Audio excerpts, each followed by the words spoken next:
Hey there, this is Kat, and we are live on my Stand Out and Grow podcast. And I appreciate you joining me. I have a very special guest today, which probably would be a great way to start thinking about 2020. Is it four? Yes, 2024.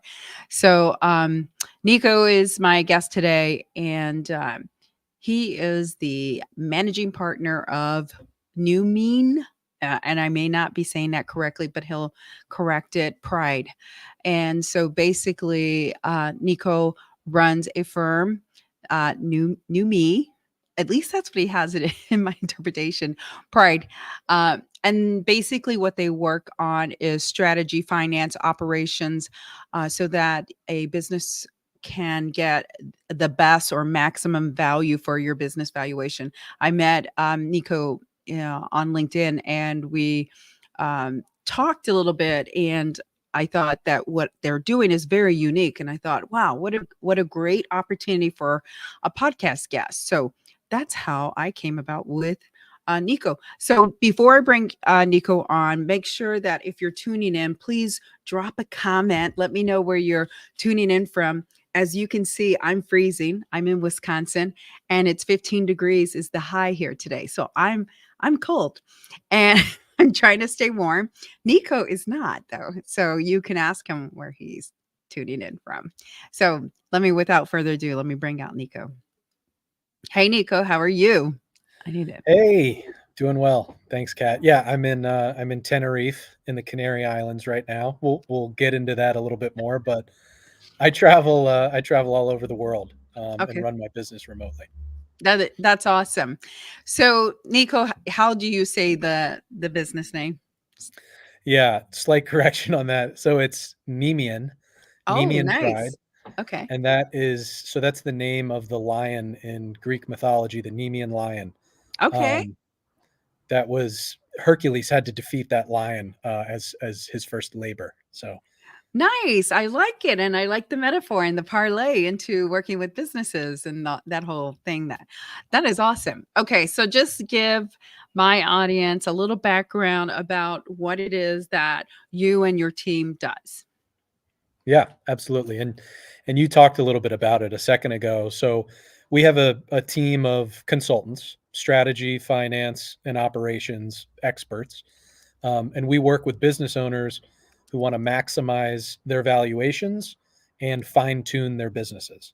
And the whole reason that they want to do that is to find freedom. And that's kind of something that I think we'll talk about a lot here. But, when we talk with our clients, and we always start with freedom. What does freedom look like for you? And then let's go about setting your business up in a way that you can achieve that freedom lifestyle that you're looking for.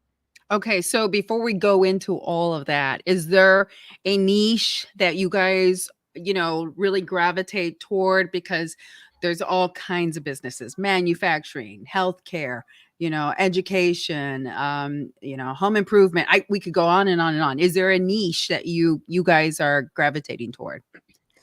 Yeah, we do have a niche, although it's not an industry niche necessarily. So we work best with businesses that have between 2 and 15 million in annual revenue, Okay.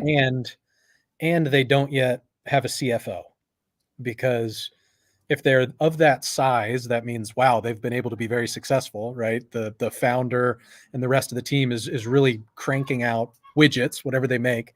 But without a CFO, you can pretty much be sure that they're not necessarily measuring everything they should be measuring. Yep. They don't truly understand their financials, and then usually that manifests in, the owner's really busy in the weeds all the time, or cash is really tight, it's hard to make payroll, or we had these growth goals but now revenue is plateauing. So those are all symptoms, but Yep. again, that niche that we're looking for, 2 to 15 million in revenue, and they don't yet have a CFO. Okay. Okay. So that's great. And I'm so glad you laid that out. And the thing I think I can relate to when you talk about the CEO who is not well connected is that when I work with companies as a business broker, and I'll use a great example. I have an example of a client I met with, and he told me very candidly, He's had his business for, I want to say, 30 years. And he told me very candidly, Kat, I don't do the numbers. I don't understand the numbers. All I know is I have money in the bank. I rely on my accountant to do that. Now, tell me what your thoughts are. I can tell you what my thoughts are when someone tells me that, but Nicco, you tell me your thoughts on that, because if someone's tuning in and that's their disposition, I think they need to be a little more involved or have a little more knowledge, because in order to understand your business and if you ever want to exit, you've got to know a little bit about the numbers, not everything, right? Yeah. No, I totally agree with you. And, I think there are a lot of people that it may even go back to grade school or something when, math wasn't their strongest subject. There's a lot of people that kind of just commit to, hey, I'm not a numbers person. And they try Right. to identify that way and live the rest of their life that way. Um, you know, I would say the way around that, if you are one of those people, would be, if you can bring somebody in that can really help you visualize the numbers, meaning with dashboards, charts, graphs, Yep. things like that, and really slice and dice the numbers and then depict them in a visual way. A lot of times, these I'm not a numbers person, people, a lot of times they are picture people. Yeah. So if you bring in the right person who can help to visualize, that sort of solves the problem and helps those owners get their toes wet and their feet wet, and then eventually they are numbers people. Yes. So, do you have a good example like the one I just shared with you, of a business who came to you and kind of didn't have, the vision or the knowledge of the company, where you guys, even the slightest, you had a little slight movement? Do you know what I mean? Working with them. Because, my theory is that if someone is in a position where they're not really hands on in their numbers and what's going on in the environment of the workplace, that even one slight change makes a big difference, a huge difference, you know? Any Yeah. any examples there or thoughts? Yeah, absolutely. So we do end up working with a lot of home services, construction trade Mhm. type businesses. Um, and so we have so this one client I have in mind, um, they came to us and really had no CFO, no internal finance, capability whatsoever, did not understand their numbers at all, and we're finding it really hard to meet payroll. Yep. And so one of the first analyses that we do with every client, we call it a product profitability analysis. And Mhm. so we look at every product or service that they're selling, and we go in really granularly into each one, and we figure out, based on the numbers, which product makes what level of profit. And we sort of chart all that out, and we could quickly see with this client, they had six different products. It was a fence installation company. Okay. Yep. They had six different fence materials, fence types. And when we chart them all out, we found out that two of them had really, really strong profit margins. And then the rest of them were sort of, dwindled down. And then there was one that was just not even profitable at all. Gotcha. Um, and so when you see those numbers, you can really quickly say to yourself, okay, the one that's not profitable at all, we need to either stop selling this completely, or let's increase the pricing so that it is profitable. Let's go to market with that increased pricing. If people keep buying at the increased price, great, we've solved our problem. If they stop buying, then we just can't substantiate that product anymore and we have to drop it as a product. Got you. Yeah, that is a great example. I like that one. I was thinking about another example in my head, that when I was and I lost it as because I was so tuned into what you were talking about. So, oh my God, it'll come to me. I know it will, because Yep. it was a very profound moment. I'm sure. I'm sure it was. I already know. I already know. It came back already. Okay, yay, yay. Uh, so when I talk to most business owners, I'm talking to them at the end. Like, they've made a decision. They said, I want to sell, Cat. How can you help me? Blah, blah, blah. When should someone start preparing, Nico? When should they? Is it 3 years before they sell, 5 years, 2 years? When should they start preparing? Yeah. So I think that if they really want to give themselves a shot at maximizing their valuation, Mm-hmm. there is, for some businesses that have a lot of work to do, there's Yep. often 12 to 24 months Got it. worth of levers that you need to pull in Yep. your business to get the valuation where you want it. And then I think you would say, as a business broker, there's probably 6 to 12 months that you can expect your business to be sitting on the marketplace before it Oh yeah. actually sells, Oh right? yeah. Yep. So so I think we're probably saying 3 years before you wanna totally sell that thing, you need to be, thinking about increasing the valuation to prep for sale. Yeah, I agree with you because I think that the more that you can plan for a smart exit, a good exit, the more that you can maximize that value. I mean, I can't say it wholeheartedly. Like 1 year makes a big difference, right? It makes a huge difference. And if someone has a solid, a rock solid year and they can show that growth, that is amazing. And people do listen to that and speak to that. So I totally agree. I think at the end of the day, even if you're planning on selling, like let's say next year, I would say if you feel like you're not maxed out or at the peak of your business, get someone involved, have them do an analysis and see if you can grow that more if you want more in your business valuation. Because again, it's a byproduct of what you're putting out there and your revenue mix. Yeah. And I would Kat, I would even add to that, Yep. there's a lot of our clients that we work with, they Hmm. do wanna sell their businesses in the near future, which is why they're looking to maximize their valuation, but that's probably only 50% of our clients. The other Yep. half, these are business owners that they don't wanna sell anytime soon, but once we kinda talk to them about the benefits of increasing your valuation, Yep. like, you don't have to sell, you can raise money. Yep. Sell a minority stake, bring on a new, COO and have that person buy into the business. There's all these things that you can do where you don't have to actually, like, give up your company, Yep. but if you have a really strong valuation before you do it, you're not diluting your equity as Yep. much when you look to sell a minority stake or something like that. And I'm glad you said that because we do get a lot of inquiries of people that are looking for investors or partners, and that's not our forte. That's not our strength. We're about selling the business, but I totally agree because if you're not attractive to an investor or partner, like what's the point, right? Why would you put all that time and energy into it when you want to make sure that you're really tight and buttoned up, so that's when you do approach someone, they actually do want to talk to you, right? Right, exactly. Exactly. Okay, so let's talk about then why you guys focus on freedom and what is that, as you guys have stated, what does that even mean? Sure, sure. So, I mean, I think when uh, people like myself, consultants, when we talk to business owners, a lot of times, we're talking about all the business jargon and everything, increase your profits, increase your revenue, that sort of thing. But that's usually not like the entrepreneur's actual Right. goal. That's just a tool.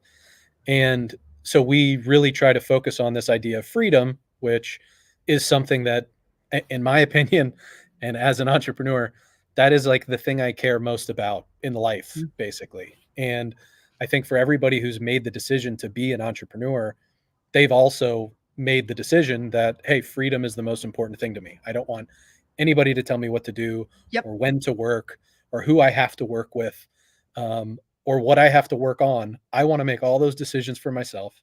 And that's what makes them an entrepreneur. And so we really try to speak to that. Yeah, that's awesome. And I'm glad that you bring that point because you're exactly right. As I look at a business different and I say the different words than a business owner does, because a business owner is really their perception and what they want is totally different than what my goals are, right? And it's just aligning those two together to achieve the similar, to the together goal.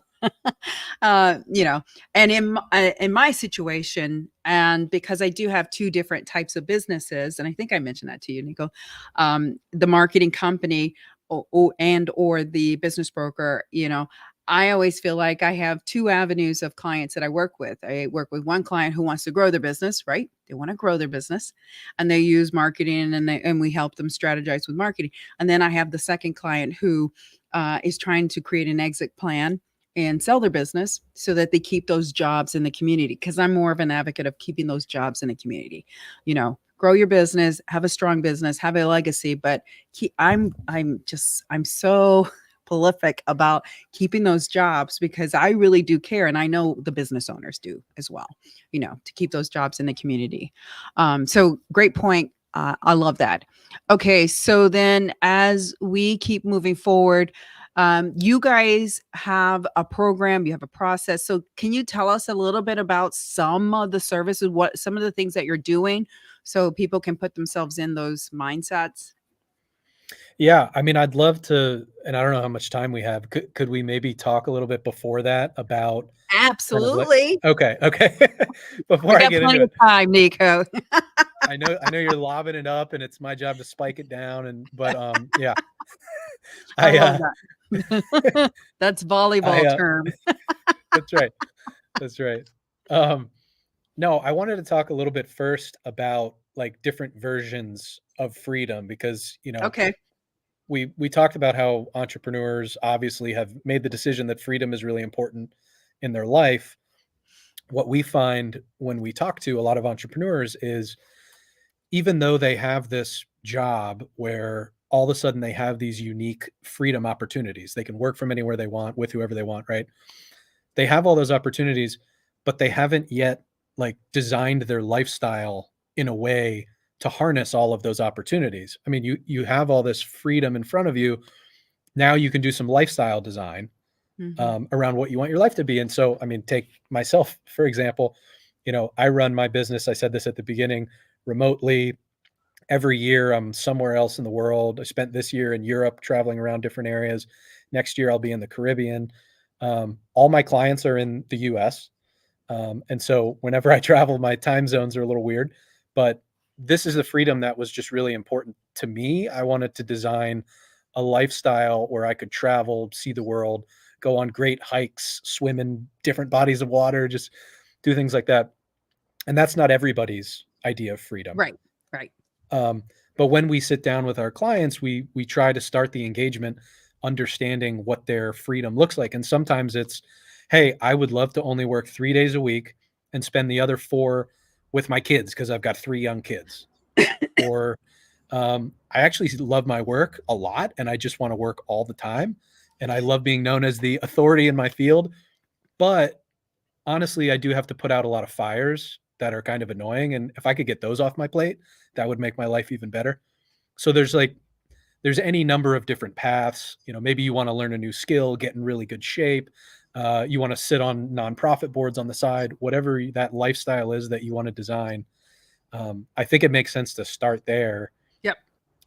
And then once you know what that is, then we can start setting up the business, prepping the business to enable that lifestyle for you. And then that's where we come in. Yeah. And I'm glad you did clarify that a little more because, I mean, I guess the common thing that I see in the exit community or, when people are thinking about, valuations and exiting is the more that the business is self sustaining, meaning without the CEO, and especially if it's semi absent is a very common word in the business broker world. And people love that because today, what I see is a lot of people, rather than investing in real estate, they're investing in businesses and using and having portfolios of businesses, which I can appreciate, and but in order to do that, you have to have enough businesses that are self-sustaining, like they can run on their own. They don't need someone to micromanage it, right? you know Yeah, so makes exactly. perfect sense, totally perfect sense. And every business should see their model somewhat either absent or semi-absent. They should. And if you are, even if you are a control fanatic, big picture, right? Big picture, and think about how you can grow it and how you can strategize and make it better as opposed to just being in there to micromanage. or Yeah, overmanage, I should say. absolutely. Yeah, I mean, so when we work with businesses to help them prep their business, um, business owners to help them prep their business for the freedom lifestyle that the business owner wants, Yep. there are really like 5 things that we focus on in our engagements, and you just named one of them. Yay. Yeah. So one of them is, the owner must not be tied up in the day to day. I mean, you're Yep. not going to be able to do your, freedom lifestyle if you're tied up in the day to day putting out fires. So that one's obvious. Yep. Um, the second one is you have to have consistent cash flow and Hmm. strong enough profit margins that you are not stressed out about making payroll. Yep. Um, And and it's there's few, doable, right? It's yeah, doable. I don't think people understand. It's doable. Okay. it Keep is. on. It is definitely doable. Um, the second one is, or the third one is, you have to not be overly reliant on any single vendor, customer, or employee.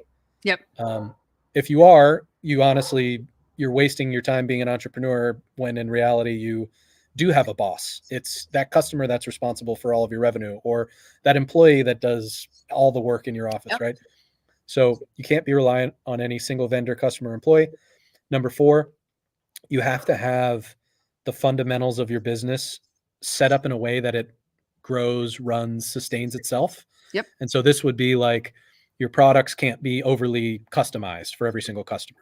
Yep. And your team has to follow a repeatable process. And your customer net promoter score has to be very healthy so that you know that you are going to get referrals to additional Right. customers. Right. And then the last one, the fifth one we haven't named yet, is you have to have your key metrics readily available and visible so that you can see at any point in time how your business is doing, and you can tweak things and pivot, and that sort of thing. Okay. So I'm gonna parlay to your number 3. I think it Okay. was number 3, your customer base. I think that was number 3. So I'm going to parlay to that because I get this all the time with buyers. Okay. And I think it helps from a business owner, whether they're exiting or not, whatever the case may be, right? Whether they're growing or exiting, that to have all your eggs in one basket is a bad thing. And I'll give you a great example. We have a very profitable business up for sale. And unfortunately, this year she has 3 top accounts, right? 3. She lost one of them. So the 3 top accounts accounted for 25% of her revenue. Okay. Not too bad, but if 25% is a heavy amount of money, right, for the business, then that one would have been the part of the 25%. And for her, it was a big, chunk.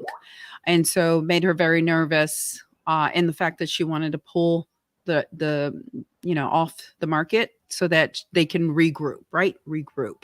So when you work with someone and these strategies are in place, they're there to hold your hand and help you so that you're not there alone. And I will tell you that she literally, it was freaky for her. She freaked out. She was scared. She was nervous, so then it becomes my job to become the pseudo coach and really help the business owner understand that, part of your job when you're selling is to keep the business going as if you weren't selling. Just keep churning and burning. Well, not burning, but keep churning and keep the business going, because that is part of your job as you sell the business. You can't just give up and just say, "Oh, we're selling this year. It'll probably be sold. So we're not really putting our pedal to the metal." No, that doesn't happen. Don't do that.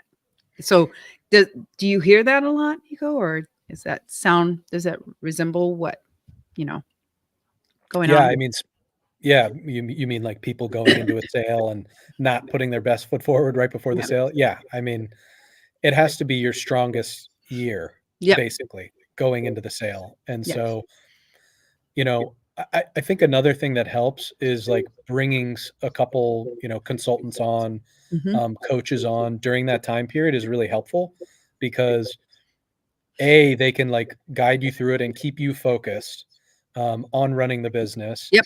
while they kind of focus more on, the actual sale and the Right. transaction and all that. But secondly, all of those extra costs that you have to incur to pay those consultants, like it doesn't decrease your valuation because those costs are not a continuing cost of operation for the new buyer. And so when the buyer is valuing your business, they remove out Yep. any costs that they're not going to have to incur. So it's actually a really good idea to keep people on to help with that. It is, and I'm gonna add to that because if you do have a business coach and they really like you can see the number when you brought them on and when it spiked, that's also an opportunity because when the new owner takes over, you can say, I partner with so and so and they help me get there. They can help you as well. And it's very transparent and upfront. You know what I mean? So I really like that. And I think, at the end of the day, I never discourage any of my business owners to get a business coach or, consultant of some sort, because at the end of the day, if you really want to take your business to the next level, just like with anybody, you need the help of someone else that is going to be the outsider looking in, and they will be able to identify those, as we say, the blinders that you wouldn't see, right? You wouldn't see them, and they can, you know. Yeah, I agree. And so, I mean, bottom line, yes, it's always helpful to have those coaches and consultants. I would also say it's not always going to be the same coach or the same consultant that takes you through every part of your business journey. A lot of times, the people who helped to get you from point A to point B, it's time to let them go when you're ready to get to point C, and then you've got to bring in an expert of Yeah. B to C. Yes, I Um, agree. I agree. I agree. Because as your business grows, then the level of expertise that you need should be changing as well. That's very good, Nico. I like that you added that. Okay. So now is the time to kind of talk about like some of the things that you guys are doing. Are you okay with that? let's do it. Yes, yes, I agree. Let's talk about that. Okay. So what are some of the programs? What are some of the things that you guys are doing? Yeah. So the way that we sort of set up our engagements with clients, our clients really get like three main things Mm-hmm. in three steps. Let's say. So step one, we do a 90-day business intensive, is what we call it. Mm-hmm. Um, and during that time period, we are understanding the business owner, understanding what their lifestyle design looks like, what their freedom looks like, what they want in their life. But we're also digging super deep into the business. So, we're doing financial analyses. We're creating a end-to-end process flow of their entire operation. We're doing an HR analysis to understand strengths and weaknesses of the team. We're Mm-hmm. even doing some compliance analysis, looking at their contract. Like it's just super deep dive. Um, at the end of that 90 days, we have our second step, which is a 1-day battle plan. And so we take everything that we learned in those 90 days and we present it to our client in this giant packet of information.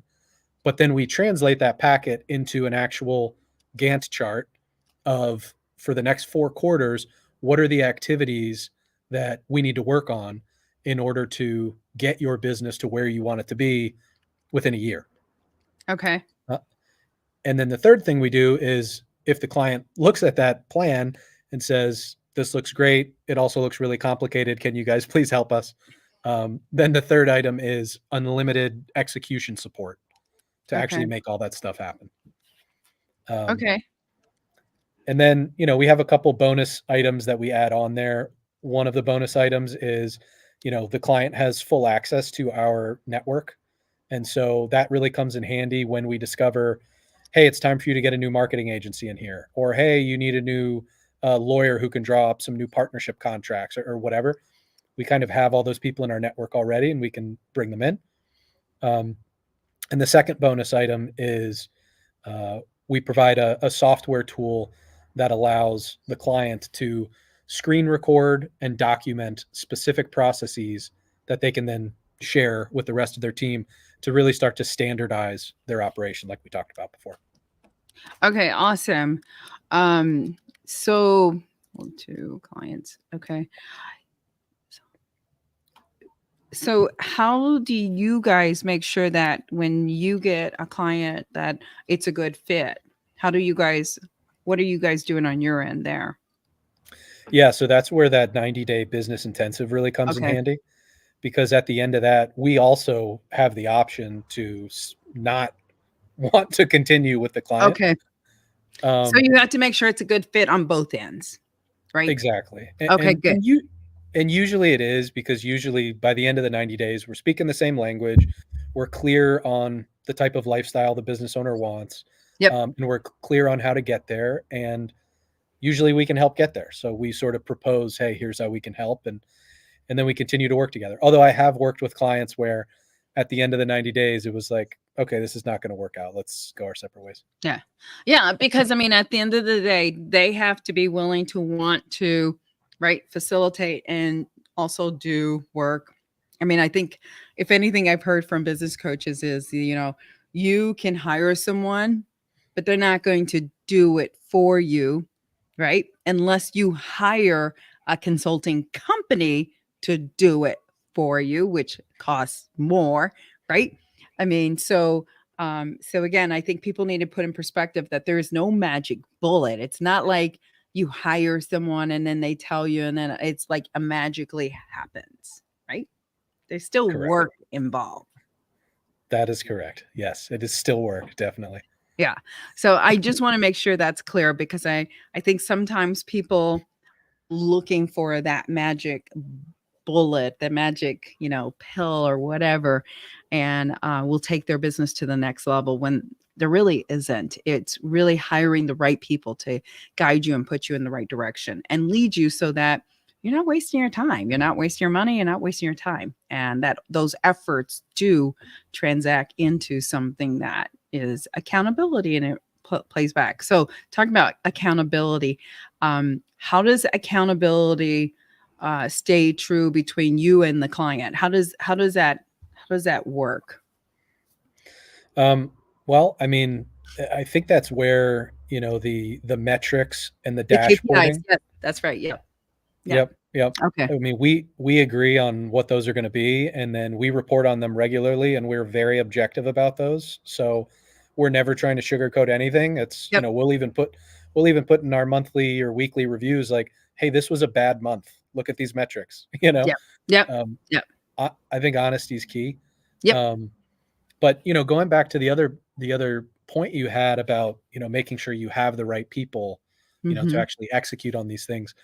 I would just add a lot of our engagements. We have a pretty heavy HR component to it, Okay.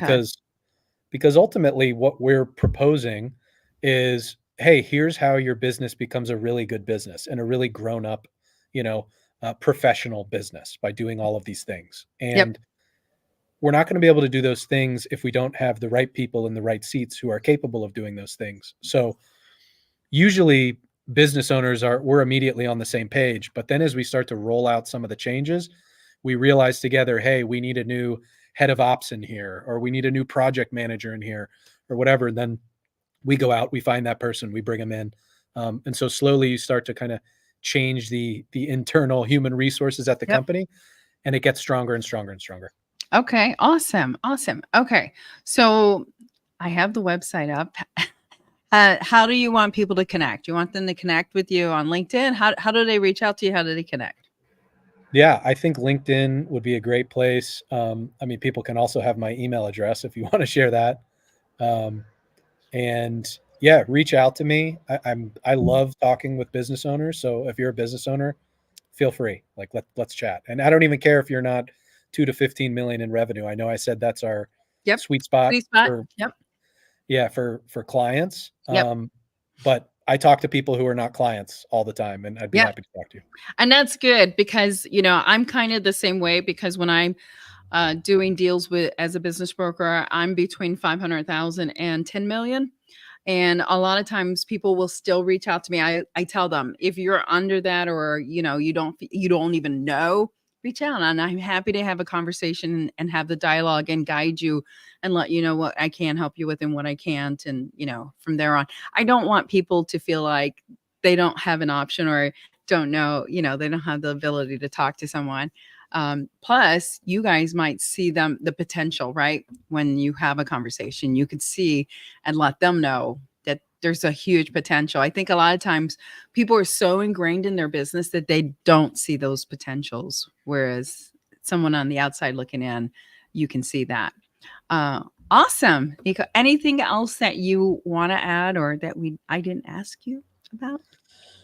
Yeah, I would just say, for anybody who does want to reach out and chat with me, one thing we do offer just totally for free is we have a business benchmarking questionnaire.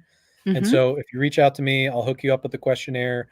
You can fill it in. It's like 35 questions about your business, which then spits out a report of, a lot of those different like drivers that I was talking about and Yep. how you can tweak your business and make it stronger.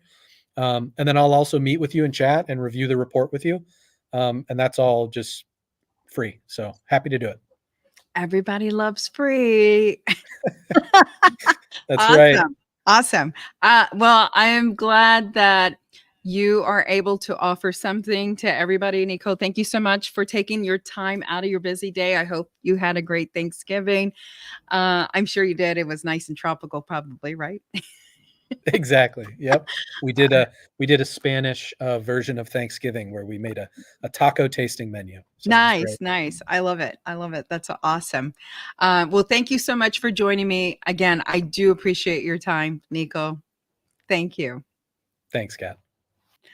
And thank you for joining me on my Stand Out and Grow podcast. I hope that this was very informative. I hope that you do connect with Nicco and reach out to him. Check out the website of the company that he is with. And if you have any questions, definitely drop a comment in the comments because he is tagged on this podcast and he would love to help you out if he can.